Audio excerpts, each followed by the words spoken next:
Hello दोस्तों, welcome my YouTube channel. दोस्तों, आज आप सबके लेकर आए हैं यूपी त्रिपासी के लिए कंप्यूटर का प्रैक्टिस सेट।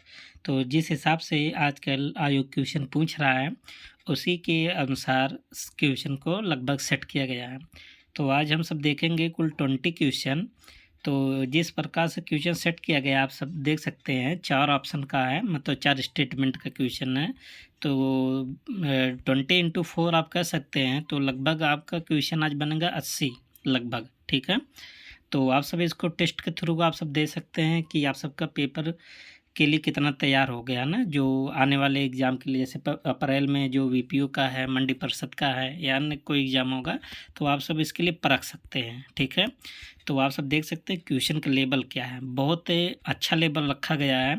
तो इतना हार्ड लेवल तो मुश्किल है आपके एग्ज़ाम में आना, फिर भी आ भी सकता है, कोई कहा नहीं जा सकता ना, क्योंकि देखा गया है।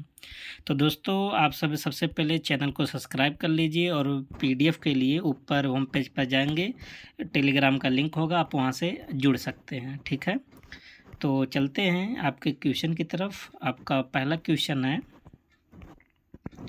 तो पहला क्वेश्चन क्या है, कह रहा है कि, और दोस्तों आपको बता दें, इसमें 3-4 मतलब 5-6 टॉपिक इसमें कवर है। MS Word, MS Excel, PowerPoint का कुछ होगा और ईमेल होगा। ठीक है, और जनरेशन ऑफ कंप्यूटर, जो कंप्यूटर का जनरेशन होता है, ये 5-6 टॉपिक है। बहुत बेहतरीन ढंग से आपका तैयारी हो जाएगा। ठीक है, तो पहला क्या है, कह रहा कि एमएस वर्ड में मेल मर्ज का उपयोग एक दस्तावेज को कई लोगों को व्यक्तिगत रूप से भेजने के लिए किया जाता है। बिल्कुल बात सही है। तो एमएस वर्ड में जो मेल मर्ज का होता है ना ऑप्शन, उसका प्रयोग करके आप डॉक्यूमेंट को, फाइल को किसी को भी आप सेंड कर सकते हैं। ठीक है, दो स्टेटमेंट क्या है, कह रहा है कि एमएस वर्ड में ट्रैक चेंज फीचर का उपयोग दस्तावेज में किए गए सभी संपादन को रिकॉर्ड करने के लिए किया जाता है। बहुत इंपॉर्टेंट है। देखिए, जो एमएस वर्ड में जो ट्रैक चेंज होता है ना, जैसे मान लेते हैं एक कोई डॉक्यूमेंट बना, ठीक है, और कोई दूसरा व्यक्ति आकर उस डॉक्यूमेंट में कोई चेंज कर दे, ठीक है, वो चला गया। फिर आया कोई तीसरा व्यक्ति, उस डॉक्यूमेंट में कोई चेंज करके वो भी चला गया, है ना। तब अगर आपको पहचान करना है कि इसमें क्या क्या बदलाव हुआ है, कोई बदलाव किया है कि नहीं किया है, तो आप किस ऑप्शन पर जाएंगे, ट्रैक चेंज पर जाएंगे। यही बता देगा क्या क्या चेंज हुआ है। ठीक है, और तीसरा स्टेटमेंट क्या है, कह रहा है कि फाइंड एंड रिप्लेस फीचर केवल टेक्स्ट को खोजने के लिए उपयोग किया जाता है, ना कि उसे बदलने के लिए। ऐसा नहीं है। देखिए, फाइंड भी यहाँ पर और रिप्लेस भी है, तो ये दोनों काम करता है, मतलब खोजता भी है और रिप्लेस भी करता है। जबकि यहाँ आपका बोल दे केवल खोजने के लिए टेक्स्ट को, ये बात एकदम गलत हो गया।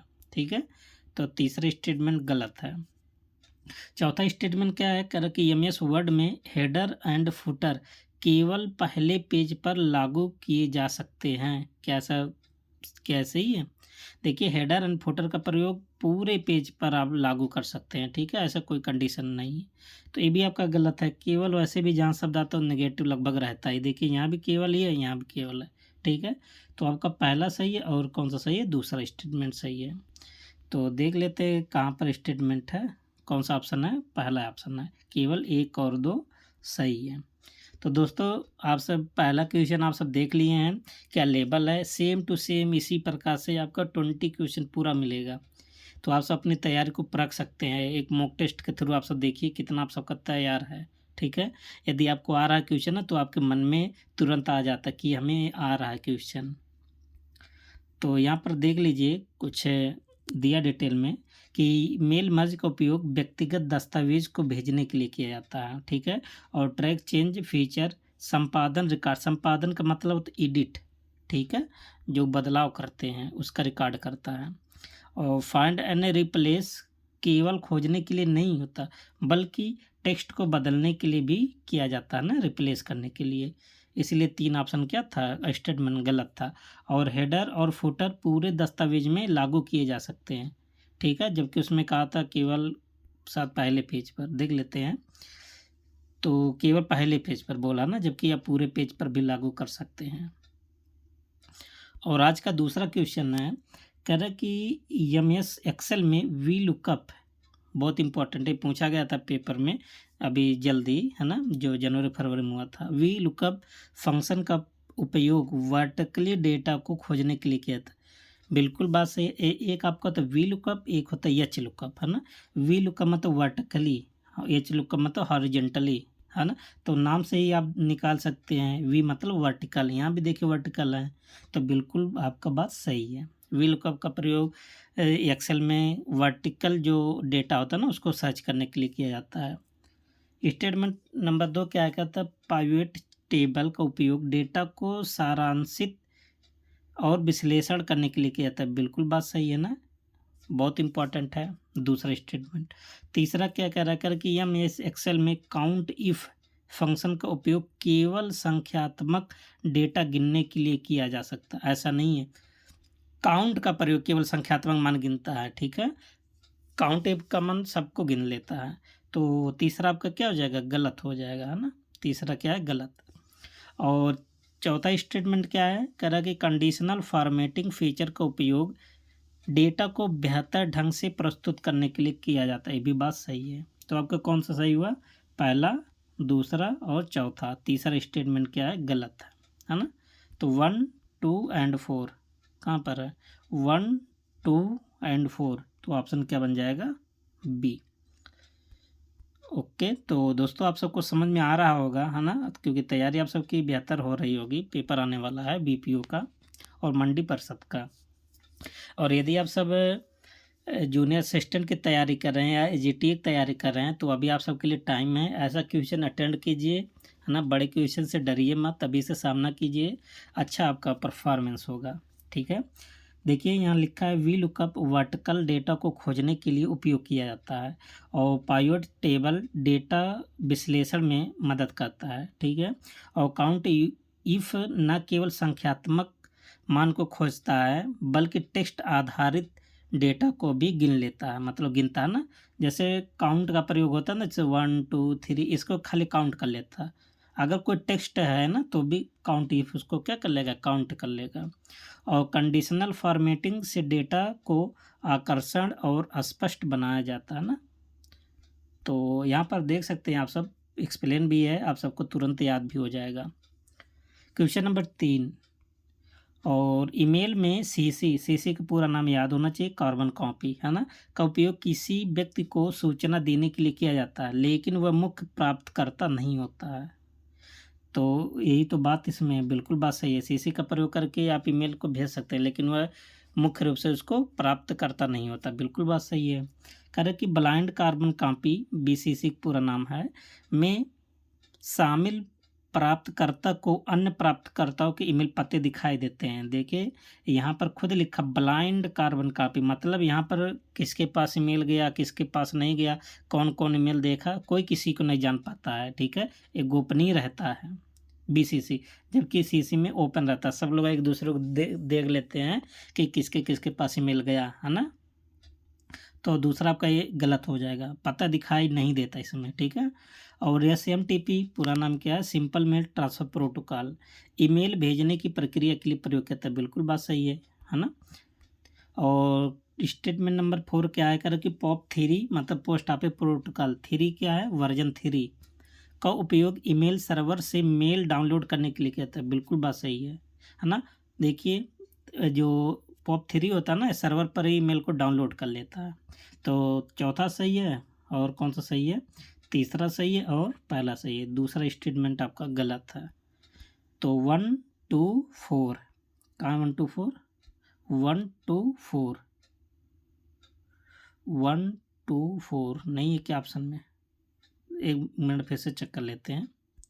देखिए तो पहला तो आपका सही था ना, तो ब्लाइंड कार्बन कॉपी वाला दूसरा गलत हो गया, और सिंपल मिल्टर ए भी आपका सही है, और 1 3 4 सॉरी 1 3 4 है, 1 3 4, तो कहाँ पर आपका ऑप्शन नंबर बी पर है, ठीक है। तो यहाँ पर देख सकते हैं लिखा भी गया है। आप सब पीडीएफ के लिए टेलीग्राम से जुड़े हैं, वहाँ क्यूज भी होता है और इन्फॉर्मेशन भी आप सबको मिल जाता है, सूचना जितने भी हैं आप सब एक साथ सूचना को, मतलब जो क्या बोलते हैं, जैसे बीपीओ के लिए स्पेशल योजना है तो योजना के लिए वहाँ पर शेयर किया जाता है, आप सब अच्छे से तैयारी कर सकते हैं, ठीक है। एक जगह सब आपको मटेरियल मिल जाता है। देखिए कह रहा कि सीसी का उपयोग, सीसी मतलब आप बताइए क्या होता है? कार्बन कॉपी, है ना। मुख्य प्राप्तकर्ता के अलावा अन्य को सूचना देने के लिए किया जाता है ना। अभी आपको बताया, इसमें सब लोग जान लेते हैं एक दूसरे को। जबकि बीसीसी में प्राप्तकर्ता की पहचान छिपी रहती है, यानी अन्य प्राप्तकर्ताओं को बीसीसी वाले व्यक्ति का पता नहीं चलता, ठीक है। और एसएमटीपी ईमेल भेजने के लिए किया जाता है, और पॉप3 का प्रयोग ईमेल को डाउनलोड करने के लिए किया जाता है। क्वेश्चन नंबर 4 कह रहा कि पहली पीढ़ी में वैक्यूम ट्यूब, पहली पीढ़ी के कंप्यूटर कह रहा है कि वैक्यूम ट्यूब पर आधारित थे। बिल्कुल बात सही है। इतने बड़े बड़े थे ना, एक एक रूम कितना बड़ा कंप्यूटर था, वैक्यूम ट्यूब यूज होता था पहले जनरेशन में, ठीक है। तो पहला तो सही है। कह रहा कि दूसरे पीढ़ी के कंप्यूटर ट्रांजिस्टर पर आधारित थे, ये भी बात सही है। तो दूसरे जनरेशन में क्या आ गया था? ट्रांजिस्टर आ गया था, ठीक है। और कह रहा कि तीसरी पीढ़ी के कंप्यूटर में माइक्रो प्रोसेसर का उपयोग किया जाता था। आप सब बताइए क्या स्टेटमेंट नंबर 3 आपका सही है? नहीं, क्योंकि जो माइक्रो प्रोसेसर है ना वो चौथी जनरेशन में आया था। किस जनरेशन में? चौथी वाले। और 4 क्या कह रहा है स्टेटमेंट नंबर? कह रहा कि चौथी पीढ़ी के कंप्यूटरों में आईसी का प्रयोग होता था। आईसी मतलब इंटीग्रेटेड सर्किट, ये भी देखिए गलत है। मतलब 3 वाले 4 में कर दिया और 4 वाले के किस में कर दिया? 3 में। आईसी का प्रयोग तीसरी जनरेशन में होता था और माइक्रो प्रोसेसर का प्रयोग चौथी जनरेशन में होता था, ठीक है। तो देखिए 3 वाला भी गलत है और 4 वाला भी गलत है। और सही कौन सा हुआ? 1 एंड 2। तो 1 एंड 2 कौन सा ऑप्शन है? ऑप्शन नंबर ए है, ठीक। तो आप सब यहाँ देख सकते। तो 1 2 4, एक मिनट। अच्छा यहाँ 4 भी ऑप्शन है ना, 4 भी स्टेटमेंट है। चौथा देखिए, सॉरी। अच्छा एक बार आपको फिर से बता देते हैं, देखिए कितना अच्छा क्वेश्चन है ना। देखिए कह रहा है कि अच्छा आप बताइए आईसी का प्रयोग कब आया था? तीसरी वाले जनरेशन में ना आया था ना आईसी का प्रयोग। तो जायज़ बात है, अगर तीसरी जनरेशन में आ गया था तो इसका प्रयोग चौथी पीढ़ी में नहीं होगा क्या? होगा ना। आजकल के भी डिवाइस में आईसी का प्रयोग हो रहा है, आजकल के कंप्यूटर में भी आईसी का प्रयोग हो रहा है। तो जायज़ बात है, अगर तीसरी पीढ़ी में आया था तो चौथी पीढ़ी में भी यूज होगा, पाँचवीं में भी यूज होगा, आज भी यूज हो रहा है। तो बहुत बहुत सही बात बोला। देखिए कह रहा कि चौथी पीढ़ी के कंप्यूटरों में आईसी का प्रयोग किया गया था। बिल्कुल बात सही है। चौथी पीढ़ी में नहीं, आज की भी पीढ़ी में आईसी का प्रयोग हो रहा है, बात सही है। तो अगर ये कहा होता कि चौथी पीढ़ी में आया तब गलत था, है ना। लेकिन कह रहा कि चौथी पीढ़ी में प्रयोग हो रहा है, बिल्कुल बात सही है। तो 4 भी स्टेटमेंट सही है और 2 भी सही है और 1 भी सही है। तो गलत कौन सा हुआ? गलत 3 हुआ। देखिए क्वेश्चन बहुत लॉजिकल बनाया गया। आप सब बहुत एक बार कूल माइंड से सोचिएगा, देखिएगा कितना अच्छा है, सेट किया गया है, ठीक है। और तो क्या बन जाएगा यहाँ पर? 1 2 4। तो ऑप्शन क्या बन जाएगा? बी। देखिए हम भी उतना केयर नहीं किए हैं तो मिस्टेक हो गया था। तो देखिए पहली पीढ़ी के कंप्यूटर वैक्यूम ट्यूब पर आधारित थे, है ना। और दूसरी पीढ़ी के कंप्यूटर ट्रांजिस्टर पर आधारित थे। और तीसरी पीढ़ी में क्या आया था? आईसी आता है। आईसी मतलब इंटीग्रेटेड सर्किट का प्रयोग। और जबकि चौथी पीढ़ी में माइक्रो प्रोसेसर का प्रयोग चौथी पीढ़ी में हुआ था। अच्छा बताइए जो ट्रांजिस्टर है, जो आईसी है, क्या अब वो यूज नहीं हो रहा? आज भी तो चौथी पीढ़ी में भी यूज हो रहा, पाँचवीं पीढ़ी में भी यूज हो रहा है ना। अच्छा जो माइक्रो प्रोसेसर जो चौथी पीढ़ी में आया, क्या पाँचवीं पीढ़ी में नहीं यूज हो रहा है? ये भी तो पाँचवीं पीढ़ी में यूज हो रहा है ना। आज भी यूज हो रहा है माइक्रो प्रोसेसर, तभी तो सब डिवाइस इतनी छोटे छोटे हो गई हैं और इतने फास्ट भी वर्क करती हैं। क्वेश्चन नंबर 5 देखिए, कह रहा है कि एमएस पावर पॉइंट में स्लाइड शार्टर व्यू का उपयोग सभी स्लाइड को एक साथ देखने के लिए कहते हैं। बिल्कुल बात सही है। कह रहा है कि ट्रांजिशन का उपयोग स्लाइड बदलने के प्रभाव, जिसको बोलते हैं इफेक्ट है, देने के लिए किया जाता है। बिल्कुल बात सही है ना, ये भी सही है। कह रहा है कि एनिमेशन का प्रयोग केवल टेक्स्ट को हाईलाइट करने के लिए किया जाता है, ना कि ग्राफिक्स। ऐसा नहीं है, जो एनिमेशन होता है ना, टेक्स्ट को और ग्राफिक्स को दोनों को हाईलाइट करने के लिए किया जाता है, ठीक है। तो तीसरा स्टेटमेंट गलत है। चौथा स्टेटमेंट क्या कह रहा है? कह रहा है कि पावर पॉइंट में मास्टर स्लाइड फीचर का उपयोग पूरे प्रेजेंटेशन में एक समान डिजाइन बनाने के लिए किया जाता है। ये भी बात सही है। तो पहला, दूसरा और चौथा आपका स्टेटमेंट सही है और तीसरा आपका गलत है। तो 1, 2, 4 यहाँ पर भी हो जाएगा ऑप्शन नंबर बी। ठीक है, तो यहाँ पर देख सकते हैं 1, 2, 4 ऑप्शन बी। तो स्लाइड शॉर्टर व्यू में सभी स्लाइड एक साथ देखी जा सकती है। ठीक है, और ट्रांजिशन का उपयोग स्लाइड बदलने के प्रभाव के लिए किया जाता है, और एनिमेशन का प्रयोग टेक्स्ट और ग्राफिक्स दोनों के लिए किया जाता है, और मास्टर स्लाइड पूरे प्रेजेंटेशन के डिजाइन को एक जैसा रखने के लिए किया जाता है। नेक्स्ट क्वेश्चन नंबर आपका है 6 है। कह रहा है कि MS वर्ड में टेबल ऑफ कंटेंट मतलब TOC का उपयोग किसी दस्तावेज में अध्यायों और अनुभागों की सूची स्वचालित रूप से बनाने के लिए किया जाता है। बिल्कुल बात सही है ना। तो जैसे आप सब किताब में देखते हैं ना कि जब आप कोई किताब खोलते हैं, पहला पेज पर पूरा इंडेक्स बना रहता है कि कौन सा लेसन किस पेज नंबर पर है, किस पृष्ठ नंबर पर है ना। तो लेसन का नाम दिया रहता है उसके आगे। तो ये सब बनाया कहाँ जाता है? टेबल ऑफ कंटेंट में। ठीक है, बिल्कुल बात सही है। कह कि ऑटो करेक्ट फीचर का उपयोग वर्तनी और टाइपिंग की गलतियों को सुधारने के लिए किया जाता है। बिल्कुल बात सही है। देखिए यहाँ ऑटो करेक्ट भी लिखा हुआ है ना, तो आप सब इतना लॉजिक लगा सकते हैं। तो पहला भी सही है, दूसरा भी। तीसरा देख सकते हैं, कह कि वर्ड आर्ट फीचर केवल black and white text style बनाने के लिए किया जाता है। ऐसा नहीं है केवल black and white, word art में सब कलर आते हैं, लाल, पीला, नीला, काला, जो भी आपका मन है आप लगा सकते हैं। ठीक है, तो यह आपका स्टेटमेंट नंबर 3 गलत हो गया। और चौथा क्या कह रहा है? कह रहा है कि MS वर्ड में माइक्रोस का उपयोग दोहराए जाने वाले कार्यों को स्वचालित करने के लिए किया जाता है। बिल्कुल बात सही है ना, माइक्रो बहुत इंपॉर्टेंट होता है कमांड। तो पहला, दूसरा और चौथा आपका सही है। तो 1, 2, 4 यहाँ भी आपका सही है। तो कहाँ पर है? ऑप्शन नंबर बी पर है। ठीक, 1, 2, 4 क्या है? देखिए, करें कि टेबल ऑफ कंटेंट TOC का उपयोग दस्तावेज की सामग्री सूचीबद्ध करने के लिए किया जाता है। अभी आपको बताएं, ऑटो करेक्ट फीचर टाइपिंग की गलतियां को ठीक करने के लिए किया जाता है, और वर्ड आर्ट रंगीन और स्टाइलिश टेक्स्ट बनाने के लिए किया जाता है ना। केवल वाइट एंड ब्लैक नहीं बनाया जाता, रंगीन बनाया जाता है, रंगीन में सब कलर आ जाता है। और माइक्रोस क्या करता है? स्वचालित कार्यों को रिकॉर्ड करने के लिए किया जाता है। ठीक है, बहुत इंपॉर्टेंट है। क्वेश्चन नंबर 7, एक मिनट।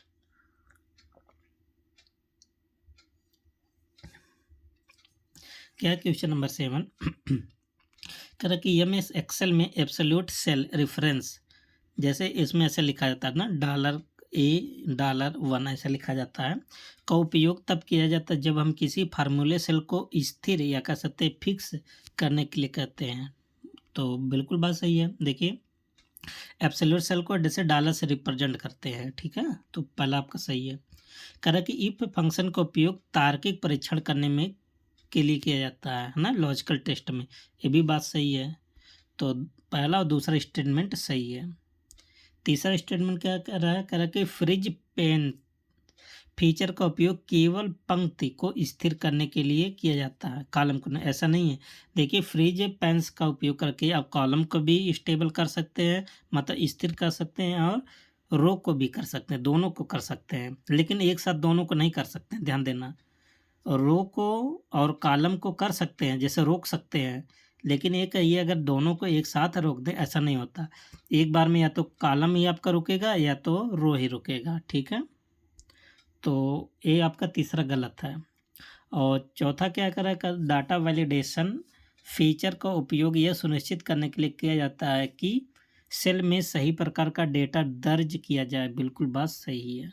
तो 3 गलत है और बाकी सब सही है। तो ऑप्शन क्या बन जाएगा? बी।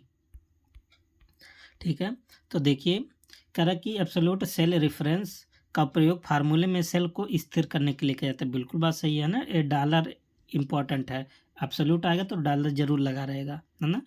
इफ फंक्शन तार्किक मतलब लॉजिकल टेस्ट के लिए उपयोग किया जाता है, और फ्रीज पेंस का उपयोग फीचर का उपयोग कॉलम और पंक्ति दोनों को फ्रीज करने के लिए किया जा सकता है है ना, लेकिन दोनों को एक साथ नहीं कर सकते हैं, ध्यान देना। एक बार में या तो रो को करेंगे, एक बार या तो कॉलम को करेंगे। और डाटा वैलिडेशन फीचर सही डेटा सुनिश्चित करने के लिए उपयोग किया जाता है। नेक्स्ट क्वेश्चन, क्वेश्चन नंबर 8 क्या है? कह रहा कि ईमेल में स्पैम फोल्डर का उपयोग अनवांटेड मेल को स्टोर करने के लिए किया जाता है, संग्रहित करने के लिए किया जाता है। ईमेल में स्पैम फोल्डर, बिल्कुल बात सही है। देखिए, जो ईमेल में स्पैम फोल्डर का प्रयोग होता है ना, जो अनवांटेड मेल होता है वो सब कहाँ जाता है? स्पैम फोल्डर में, ठीक है। तो पहला तो आपका सही है। और IMAP मतलब internet message access protocol email को सर्वर पर ही स्टोर करता है, जिसे प्राप्तकर्ता को इसे कई डिवाइसेस से एक्सेस किया जा सकता है, बिल्कुल बात सही। देखिए, एक होता है IMAP, एक होता है POP3। अभी आप POP है, POP3। देखिए, POP3 भी स्टोर करता है, सॉरी, ईमेल को प्राप्त करता है, और IMAP भी ईमेल को प्राप्त करता है, लेकिन दोनों में अंतर है। IMAP क्या करता है? ईमेल को सर्वर पर ही स्टोर कर देता है ना, जबकि POP3 क्या करता है? लोड कर लेता है और उसको डिलीट भी कर देता है, ठीक है। तो दूसरा भी सही है और पहला भी सही है। तीसरा क्या है? कह रहा कि फिशिंग एक प्रकार की साइबर सुरक्षा तकनीकी है। देखिए, कितना अच्छा बात बोला है ना। कह रहा कि फिशिंग एक सुरक्षा तकनीकी है। देखिए, जो फिशिंग होता है ना, वो घातक होता है, वो हमला होता है, अटैक होता है, जो नुकसानदायक होता है, हानिकारक होता है ना। सुरक्षा के लिए नहीं करता फिशिंग, आपको लोभ देगा, है ना। तो ईमेल को सुरक्षित बनाती है, सुरक्षा नहीं बनाता है, हैक कर लेगा मोबाइल फिशिंग का प्रयोग करके, है ना, डाटा को सब नष्ट कर देगा। तो ये आपका गलत है, उल्टा बोल दिया है। कर की रिप्लाई ऑल विकल्प का प्रयोग केवल उस व्यक्ति को जवाब देने के लिए किया जाता है जिसे ईमेल भेजा गया। देखिए, यहाँ लिखा है रिप्लाई ऑल और यहाँ बोला केवल, आप तो इतना आप समझ सकते हैं ना। तो रिप्लाई ऑल का प्रयोग सबके लिए किया जाता है, ना कि केवल एक स्पेशल व्यक्ति का। तो ये भी गलत है और तीसरा भी गलत है। तो पहला और दूसरा आपका सही है। तो किस ऑप्शन पर है आप सब बताइए? ऑप्शन नंबर ए पर है, ठीक है। तो दोस्तों, आप सबको थोड़ा क्वेश्चन कठिन लग रहा होगा, लेकिन यदि आप सब तैयारी किए हैं तो आप सबको अच्छा लग रहा होगा, ठीक है। और इतना कोई कठिन नहीं है, आप सब देख सकते हैं, एकदम आपके सिलेबस से सब टॉपिक है। स्पैम फ़ोल्डर में अनवांटेड मेल स्टोर करते हैं, ये याद कर लीजिए। पूछा जाता है, जैसे पहले का जब ज़माना था, जब वन लाइनर क्वेश्चन आता था, ऐसे पूछ लेता था, स्पैम मेल कहाँ पर स्टोर होता है ना? तो आप बताएँगे स्पैम फ़ोल्डर में। कह रहा कि IMAP ईमेल को सर्वर पर स्टोर करता है, जिससे वह कई डिवाइसेस से एक्सेस किया जा सकता है, ठीक है। आप कहीं भी रहिए, उसको आप एक्सेस कर लेंगे। फिशिंग एक प्रकार का सुरक्षा हमला है, ना कि सुरक्षा तकनीकी, ठीक है। और रिप्लाई ऑल का प्रयोग सभी प्राप्तकर्ताओं को उत्तर भेजने के लिए किया जाता है, ना कि केवल मुख्य भेजने वाले को। देखिए, आप सब जब PDF पे पढ़ेंगे ना टेलीग्राम ग्रुप पर, तो जिस हिसाब से इसका एक्सप्लेन किया रहता है, मान लेते हैं 2-4 दिन के बाद यदि आप पढ़ेंगे, है ना, जब आपको टाइम मिलता है, तो आप सबको समझ में आ जाएगा। जैसे जैसे हम पढ़ाए रहेंगे ना, तो जब आप PDF पढ़ेंगे तो हमारी बात आपको मतलब सुनाई देगी, उस समय रिकॉल होगा, ठीक है। और देखिए, ऐसे भी आंसर को भी उसी प्रकार एक्सप्लेन करते हैं। यदि आप मान लेते नहीं पढ़े रहते हैं, तो भी आप सबको समझ में आ जाता है कि गलती कहाँ पर है, ठीक है। अगला क्वेश्चन है क्वेश्चन नंबर 9। कह रहा कि पहली पीढ़ी के कंप्यूटर में मुख्य रूप से असेंबली लैंग्वेज का प्रयोग किया जाता था, बिल्कुल बात सही है। तो पहली जनरेशन का जो कंप्यूटर था, उसमें कौन सी भाषा यूज होता था? असेंबली भाषा। और दूसरी पीढ़ी के कंप्यूटर कोबोल और फोर्ट्रैन जैसी उच्च स्तरीय भाषा प्रयोग करते थे या इस सपोर्ट करने लगे थे, ये भी बात सही है। देखिए, पहली पीढ़ी में असेंबली भाषा और दूसरी पीढ़ी में कोबोल और फोर्ट्रैन भाषा, जो हाई लेवल लैंग्वेज थे। कर कि तीसरा ऑप्शन है, क्या है तीसरा स्टेटमेंट? कर कि चौथी पीढ़ी के कंप्यूटर में आर्टिफिशियल इंटेलिजेंस का उपयोग शुरू हो गया था। अच्छा, तीसरा वाला आप सब खुद बताइए, हम बता रहे हैं। और कह रहा है कि पाँचवीं पीढ़ी के कंप्यूटर का विकास मुख्य रूप से क्वांटम कंप्यूटिंग पर आधारित है। तो देखिए, आप सब पहला दूसरा तो आप सब 100% श्योर है ना। अब देखिए, तीसरा वाला भी आप गलत कर सकते हैं। गलत क्या होगा? देखिए, यहाँ क्या बोला है, देखिए जो एआई आया था ना, एआई का जो अंधाधुंध जो उपयोग हुआ है ना 5वीं जनरेशन में हुआ, लेकिन एआई का जो शुरुआत हुआ था ना चौथी पीढ़ी से हो गया था, यही बोला। देखिए कह रहा कि चौथी पीढ़ी के कंप्यूटर में एआई का प्रयोग शुरू हो गया था, ठीक है, शुरू हो गया था, लेकिन इसका ज़्यादा यूज कब हुआ था? 5वीं पीढ़ी में, ठीक है। तो 5वीं पीढ़ी में क्या बोल रहा है, कह रहा है कि क्वांटम कंप्यूटिंग। देखिए 5वीं पीढ़ी में भी क्वांटम कंप्यूटिंग नहीं आया है, ठीक है। ये कल्पना किया जा रहा है कि 6वीं जो जनरेशन होगा उसमें क्वांटम कंप्यूटिंग पर आधारित होगा। ओके, तो तीसरा भी आपका सही है, दूसरा भी सही और पहला भी। अच्छा, ये मत सोचिएगा कि चौथे पीढ़ी में नहीं एआई आया था, शुरू हुआ था, आया था किसमें? परफेक्ट रूप से पाँचवीं जनरेशन में। जैसे आज आप सब देख ही रहे हैं कि एआई जो अभी एलन मस्क का जो एआई आया ना, तो सब लोग परिचित होंगे उससे, एकदम बवाल काट रहा है। 9वां का क्या हो जाएगा सही? तो 1 2 3 है ना, 1 2 3 किस ऑप्शन पर है? ऑप्शन नंबर बी पर है। तो यहाँ पर देख सकते हैं, सब एक्सप्लेन भी है, आप सब भी पढ़ लीजिएगा। कह रहे कि पहली पीढ़ी के कंप्यूटर मुख्य रूप से असेंबली लैंग्वेज का प्रयोग करते थे, ठीक है। और दूसरी पीढ़ी में क्या आया था? कोबोल भाषा और फॉर्ट्रैन भाषा, जो हाई लेवल लैंग्वेज है दोनों। और चौथी पीढ़ी में माइक्रो प्रोसेसर आया था, आपको इससे पहले क्वेश्चन में बताया गया है। जबकि एआई का प्रयोग 5वीं पीढ़ी में अधिक हुआ था, ठीक है। और इसलिए जो कथन नंबर 3, स्टेटमेंट नंबर 3 वो आंशिक रूप से सही है, कुछ सही है, क्योंकि आया था चौथी में और जबकि ज़्यादा उपयोग हुआ था 5वीं में, आया था ना। और कह रहे कि 5वीं पीढ़ी के कंप्यूटर मुख्य रूप से एआई और नैनो टेक्नोलॉजी पर आधारित थे, है ना, 5वीं पीढ़ी, जो कि क्वांटम कंप्यूटिंग अभी पूर्ण रूप से विकसित नहीं हुई है, ठीक है। अगला क्वेश्चन क्या है? कह रहे कि एमएस पावर पॉइंट में स्मार्ट का प्रयोग आलेख, जैसे बोलते हैं डायग्राम्स और फ्लो चार्ट बनाने के लिए किया जाता है। बिल्कुल बात सही है, तो आपका पहला स्टेटमेंट क्या है? सही है।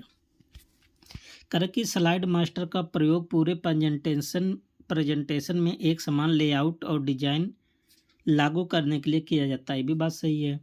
और कह रहे कि हाइपरलिंक फीचर का उपयोग केवल इंटरनेट वेबसाइट से कनेक्ट करने के लिए, ऐसा नहीं है ना। तो आप हाइपरलिंक कहीं भी यूज कर सकते हैं, एमएस वर्ड में यूज कर सकते हैं, एक्सेल में, है ना।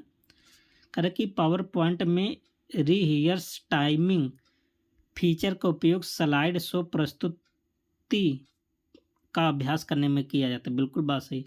जो पावर पॉइंट में ना जो रीहियर्स टाइमिंग का प्रयोग अभ्यास करने के लिए किया जाता है, ठीक है। तो 4 आपका सही है, 2 आपका सही है और 1 आपका सही है, 3 आपका गलत है, ठीक है। तो 1 2 4, तो ऑप्शन नंबर क्या बन जाएगा? बी। तो यहाँ पर देखिए एक्सप्लेन भी है, कह रहा है कि स्मार्ट आर्ट फीचर का उपयोग आलेख और फ्लो चार्ट बनाने के लिए किया जाता है। स्लाइड मास्टर पूरे प्रेजेंटेशन में एक समान डिजाइन लागू करता है और हाइपर लिंक केवल इंटरनेट नहीं बल्कि दस्तावेज, ईमेल, अन्य स्लाइड में भी लिंक कर सकता है। और रीहियर्स टाइमिंग फीचर प्रेजेंटेशन का अभ्यास करने में मदद करता है, ठीक है। अब अगला क्वेश्चन क्या है? Question number 11। तो क्या कर रहा है क्वेश्चन नंबर 11? कह रहा कि एमएस वर्ड में स्टाइल्स फीचर का उपयोग टेक्स्ट का फॉर्मेट एक जैसा रखने के लिए किया जाता है, बिल्कुल बात सही है। और कह रहा कि फुट नोट और इंड नोट दोनों का उपयोग संदर्भ, अच्छा किस में रहता है? फुट नोट और इंड नोट, है ना। तो रेफरेंस में रहता है ना, कि रेफरेंस देने के लिए किया जाता है, लेकिन फुट नोट पेज के अंत में होता है और इंड नोट पूरे दस्तावेज के अंत में रहता है। तो दूसरा भी आपका स्टेटमेंट सही है। कह कि रीड मोड, देखिए रीड मोड का मतलब केवल रीड कर सकता है ना। कह कि रीड मोड का उपयोग दस्तावेज को एडिट करने के लिए किया जाता है, ऐसा नहीं होता। देखिए रीड मोड में केवल रीड होता है, एडिट आप नहीं कर सकते हैं, एडिटिंग नहीं होता इसमें।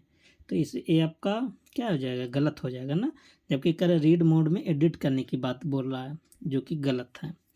और एमएस वर्ड में कॉलम फीचर का उपयोग टेक्स्ट को कई कॉलमों में व्यवस्थित करने के लिए किया जाता है, ये भी बात सही है।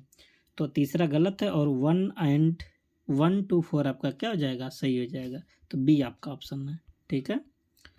तो स्टाइल्स फीचर टेक्स्ट का समान रूप से फॉर्मेटिंग करने के लिए किया जाता है और फुट नोट पेज के नीचे और एंड नोट पूरे डॉक्यूमेंट के अंत में होता है।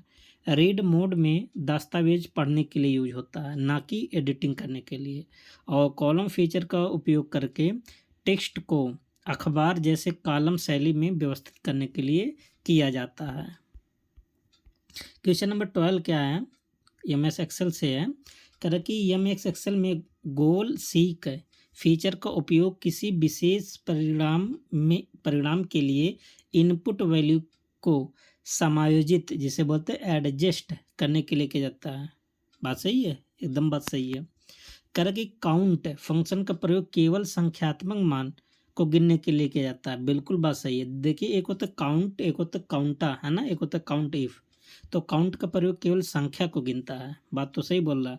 देखिए यहाँ भी केवल लगा है ना, तो केवल लगा, आप ना सोचे कि केवल आ गया तो गलत ही होगा, ठीक है।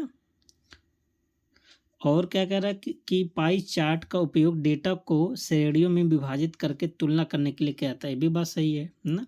पाई चार्ट जैसे ऐसे गोला बनता है ना, इस तरह से ग्राफ बनाया जाता है डाटा को। तो MS एक्सेल में ट्रांसपोज फीचर का उपयोग पंक्तियों को कॉलमों में और मतलब पंक्तियों को कॉलमों में बदलने के लिए किया जाता है। ये भी आपका सही है। तो यहाँ पर देखिए, तो लगभग सब सही है। पहला भी से, दूसरा भी, तीसरा भी और चौथा भी, चारों स्टेटमेंट क्या करेक्ट है। तो ऑप्शन कौन सा बन जाएगा? ई ऑप्शन, ऑल करेक्ट, ठीक है। तो ई ऑप्शन सही है। तो यहाँ पर दिया है सब, देखिए, गोल सीक फीचर का उपयोग लक्ष्य प्राप्त करने के लिए इनपुट डेटा को समायोजित करने के लिए किया जाता है। और काउंट फंक्शन केवल, देखिए यहाँ केवल लगा है ना, हम कहते हैं केवल लगभग गलत होता है, 100% नहीं बोलते हैं। देखिए यहाँ पर सही हो गया केवल वाला शब्द। और पाई चार्ट डेटा को भागों में विभाजित करके उसकी क्या करता है, कंपेयर करता है। और ट्रांसपोज, ये बहुत इंपॉर्टेंट है ट्रांसपोज वाला। तो ट्रांसपोज फीचर पंक्तियों और कॉलमों को आपस में बदलने के लिए उपयोग किया जाता है। दोस्तों आज थोड़ा वीडियो लॉन्ग होगा, है ना, बट आप 20 क्वेश्चन ना देखिएगा तो 20 चौक 80 क्वेश्चन देखिएगा कि आप सब 80 क्वेश्चन पढ़ रहे हैं, कितने टाइम में पढ़ रहे हैं, ठीक है। तो ऐसा नहीं कि आप सबका टाइम हम ज़्यादा ले रहे हैं, ठीक, क्योंकि क्वेश्चन ही है, आप सब खुद देख सकते हैं। कह रहे कि SMTP मतलब सिंपल मेल ट्रांसफ़र प्रोटोकॉल का उपयोग ईमेल भेजने के लिए किया जाता है। बिल्कुल बात सही है। और IMAP और POP3 दोनों का उपयोग ईमेल प्राप्त करने के लिए किया जाता है। ये भी बात सही है ना। लेकिन IMAP ईमेल सर्वर पर रहता है, जबकि POP3 में वे लोकल डिवाइस पर डाउनलोड हो जाता है। अभी आपको ऊपर बताए थे ना, IMAP क्या करता है, सर्वर पर ही रहता है इसका डाटा, जबकि POP3 में डाउनलोड कर देता है ना। तो दूसरा भी स्टेटमेंट सही बोल रहा है। और तीसरा क्या है, कह रहा कि फिशिंग ईमेल आमतौर पर धोखाधड़ी से जुड़ा होता है और यूजर्स के संवेदनशील जानकारी चुराने का प्रयास करता है। ये भी बात सही है। और कह रहा कि अटैचमेंट फीचर का उपयोग केवल, देखिए यहाँ केवल फिर आ गया, टेक्स्ट फाइलों को जोड़ने के लिए किया जाता है। मल्टीमीडिया फाइल नहीं जोड़ी जा सकती, ऐसा नहीं है। देखिए जो ईमेल में जो अटैचमेंट होता है ना, आप सब यदि ईमेल भेजे होंगे तो आप video, audio, photo, text message, जो कुछ भी है आप अटैचमेंट से आप क्या कर सकते हैं, सेंड कर सकते हैं। केवल टेक्स्ट ही नहीं, फाइल को भी भेज सकते हैं, मल्टीमीडिया को भी भेज सकते हैं, ठीक है। तो इस हिसाब से चौथा आपका गलत हो गया और पहला, दूसरा, तीसरा क्या हो जाएगा, सही हो जाएगा। 1 2 3 कहाँ पर 1 2 3 ऑप्शन नंबर बी में है, 1 2 3, ठीक है। तो SMTP ईमेल को भेजने के लिए प्रयोग होता है ना, जबकि IMAP और POP3 दोनों को डाउनलोड करने के लिए किया जाता है।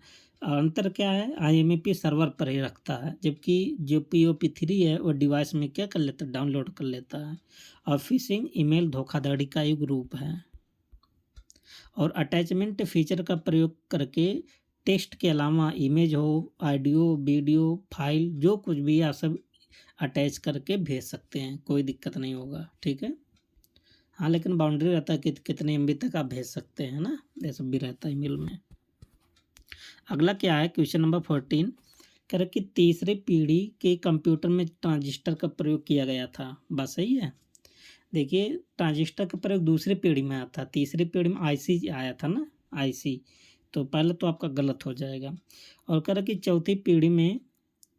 चौथी पीढ़ी के कंप्यूटर माइक्रो प्रोसेसर पर आधारित है, ये आप पढ़ चुके हो ऊपर, ठीक है, बात बिल्कुल सही है। और पाँचवीं पीढ़ी के कंप्यूटर में कृत्रिम बुद्धिमत्ता मतलब एआई और मशीन लर्निंग का उपयोग किया गया था, बिल्कुल बात सही है। आज के ज़माने में आज देखिए आजकल एआई एकदम इंटरनेट पर एकदम तहलका मचाया है, वो भी किसके एलन मस्क का है ना, जो ग्रोक है ट्विटर पर, एक्स पर। दूसरी पीढ़ी कराकी की कंप्यूटर में वैक्यूम ट्यूब पर आधारित। देखिए वैक्यूम ट्यूब तो पहले पीढ़ी में था ना, तो हमारे समझ से अभी इस टाइप के क्वेश्चन आप सब सही कर लेंगे, ठीक है। तो चौथा सही, चौथा गलत है, पहला दूसरा तीसरा क्या हो जाएगा सही, 1 2 3। तो 1 2 3 कहाँ पर है, 1 2 3 ऑप्शन नंबर सी पर है। सॉरी यहाँ पर लिखा केवल 2 3 सही, 1 मिनट चेक कर लेते हैं फिर से। तो 2 3, अच्छा तीसरी पीढ़ी के कंप्यूटर देखिए, अच्छा ये आप सही किए थे है ना, ये गलत बताए थे आपको, खाली काउंट कर लेते लास्ट में। तो जो ट्रांजिस्टर था ना ट्रांजिस्टर दूसरे जनरेशन में आया था ना, तो पहला भी गलत था, तो खाली कौन सा हो जाएगा, 2 3 सही हो जाएगा, ठीक है। 2 3, 2 3 कहाँ पर है, ऑप्शन नंबर डी पर। देखिए क्वेश्चन थोड़ा बड़ा बड़ा इसलिए मिस हो जाता है, ठीक है, बट हम बताए थे आप सबको पहला की गलत है ना। तीसरी पीढ़ी के कंप्यूटर ट्रांजिस्टर में बल्कि आईसी का प्रयोग किया गया था, ठीक है। और चौथी पीढ़ी में क्या आता है, माइक्रो प्रोसेसर। और पांचवी पीढ़ी में एआई और मशीन लर्निंग का प्रयोग हो रहा है। और दूसरी पीढ़ी के कंप्यूटर किस पर आधारित था, ट्रांजिस्टर पर आधारित था। और वैक्यूम ट्यूब किस जनरेशन में आया था, पहली जनरेशन में। Question number 15 MS power point से है। कह रहे कि एमएस पावर पॉइंट में स्लाइड ट्रांजिशन का प्रयोग स्लाइड बदलने के दौरान विजुअल इफेक्ट जोड़ने के लिए किया जाता है, बिल्कुल बात सही है। कह रहा कि एनिमेशन पेन का उपयोग पावर पॉइंट में स्लाइड पर मौजूद ऑब्जेक्ट के एनिमेशन प्रभाव को नियंत्रित करने के लिए किया जाता है, ये भी बात सही है।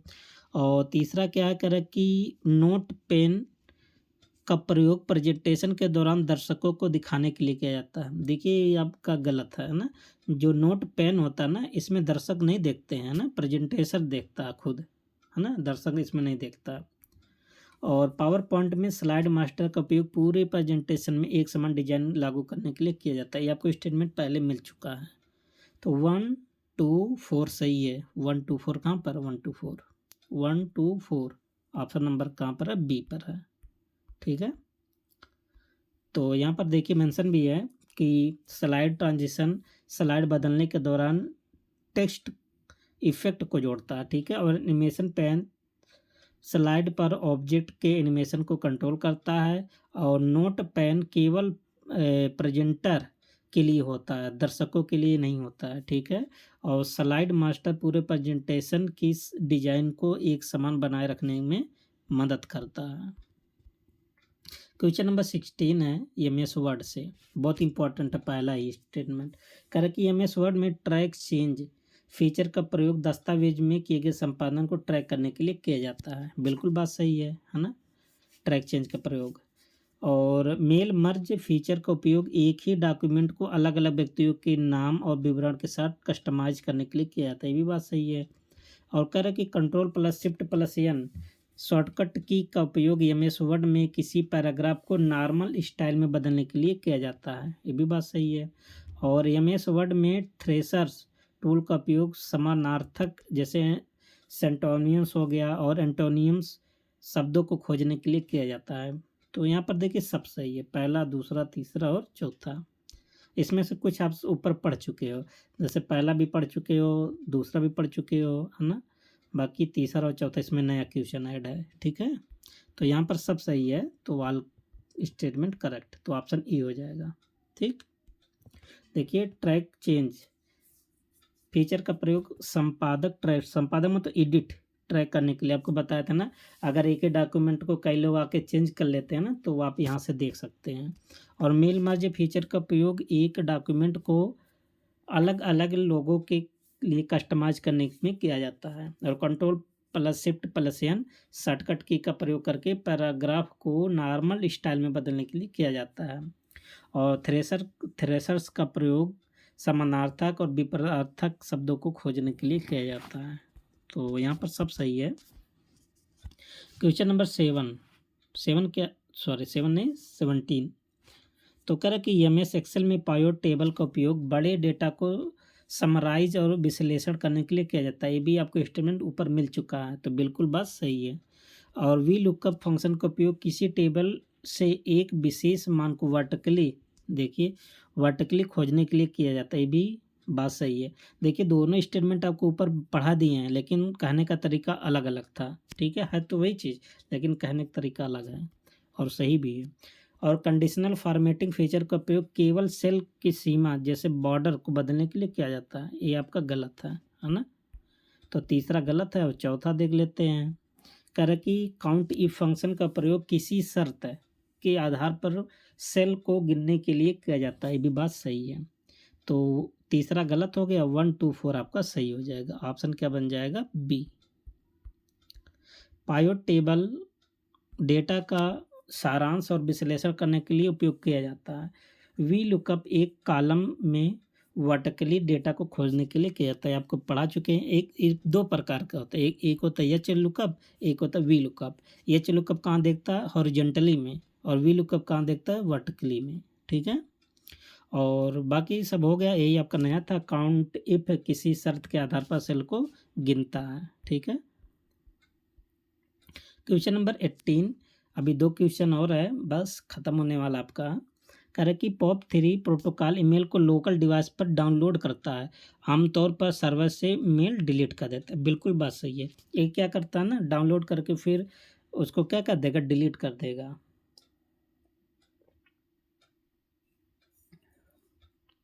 और आप इसको और कहीं से भी एक्सेस भी नहीं कर सकते हैं। ठीक है, तो सही बोला है।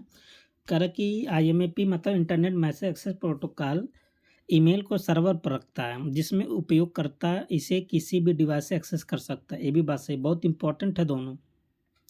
BCC मतलब ब्लाइंड कार्बन कॉपी का उपयोग किसी ईमेल प्राप्तकर्ता को बिना अन्य प्राप्तकर्ता के बताए मेल भेजने के लिए किया जाता है।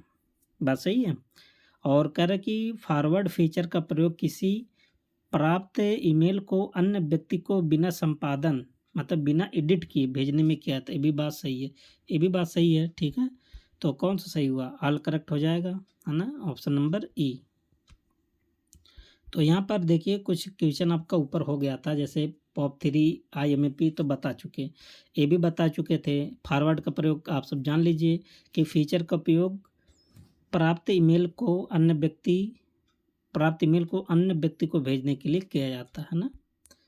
जैसे आप सब व्हाट्सएप मैसेज आता है, बिना उसमें एडिट किए आप सब फॉरवर्ड कर देते हैं दूसरे के पास, है ना। करें कि पहली पीढ़ी के कंप्यूटर में वैक्यूम ट्यूब का उपयोग किया गया था। बिल्कुल बात सही है। और दूसरी पीढ़ी के कंप्यूटर में ट्रांजिस्टर का प्रयोग किया गया था, ट्रांजिस्टर का, ये भी बात सही है।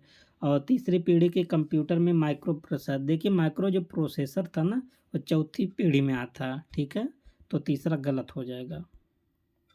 चौथी पीढ़ी में बोल रहा है कि कंप्यूटर में इंटीग्रेटेड IC का प्रयोग किया गया था। बिल्कुल बात सही है। चाहे साथ क्वेश्चन रिपीट भी हो गया ना।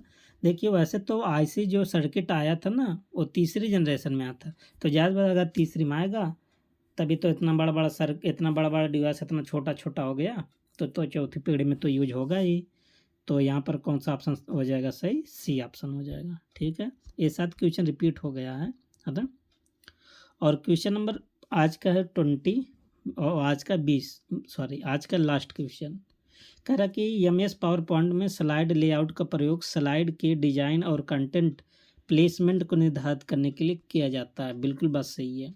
कह रहा कि मोशन पाथ एनिमेशन का प्रयोग किसी ऑब्जेक्ट को स्लाइड में एक विशेष दिशा में मूव कराने के लिए किया जाता है। ये भी सही है।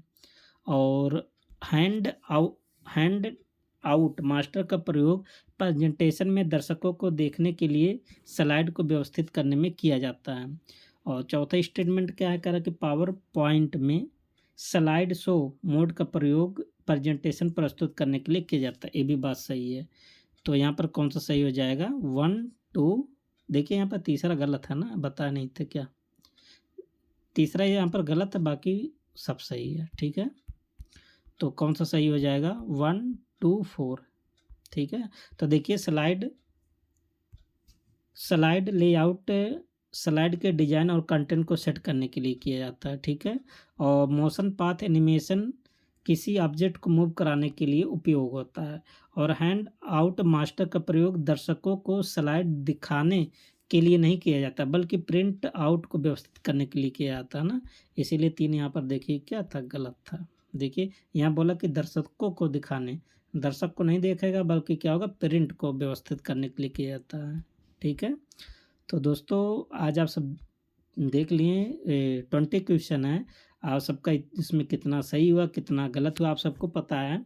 ठीक है, तो आप सब पीडीएफ के लिए आप सब टेलीग्राम पर जाके जुड़ सकते हैं। होम पेज पर जाइए यूट्यूब चैनल के, वहाँ पर लिंक होगा। ठीक है, अब मिलते हैं नेक्स्ट वीडियो में, तब तक के लिए best of luck, thank you and take care.